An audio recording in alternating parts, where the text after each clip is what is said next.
டேய் பைத்தியம் வாடா. இல்லை நீ பாட்டு பரபரப்பா முன்னும் வந்துக்கிற நானும் அவன் நேரம் பார்த்து நேக்கிறேன். அது ஏன்னா கேட்குற அக்கௌண்ட்டில் காசுக்குது இந்த அப்பப்போ நெட்டு வர ஒர்க் ஆகி தொலை மாட்டேங்குது. சே கடைக்கு போகலான்னு வண்டி இல்லைண்ணா ரீசார்ஜ் வேறு காலையாச்சு எமர்ஜென்சியாக ஃபோன் பண்ணேன் என்ன பண்ணுன்னு தெரியல ரீசார்ஜிங் பண்ணதுன்னு தெரியாமல் முழிச்சுன்னு. அட லூசுக்கு முட்டை காசை கூட நான் போய் பண்ணுறேன். ஆனால் அந்த வண்டி இது நான் போய் பண்ணிட்டு வரேன். அண்ணா நீ பண்ணுறியா சரி தானே கொஞ்சம் எமர்ஜென்சி நான் சீக்கிரம் பண்ணிட்டு வா. நான் பண்ணிட்டு வரேன். 2 hours later. ப்ரோ போய் 2 மணி நேரம் ஆச்சு ஒன்றுமே ரீசார்ஜே வரலண்ணா. ரீசார்ஜ் பண்ணியா இல்லையா? டேய் டென்ஷன் ஆகாதுடா.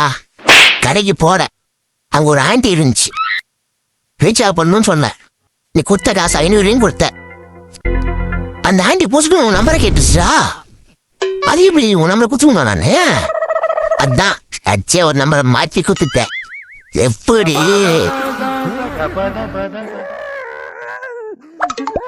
லூசுனா இப்படி இருக்க கூடாது. எப்படி இருக்கணும் தெரியுமா? இப்படி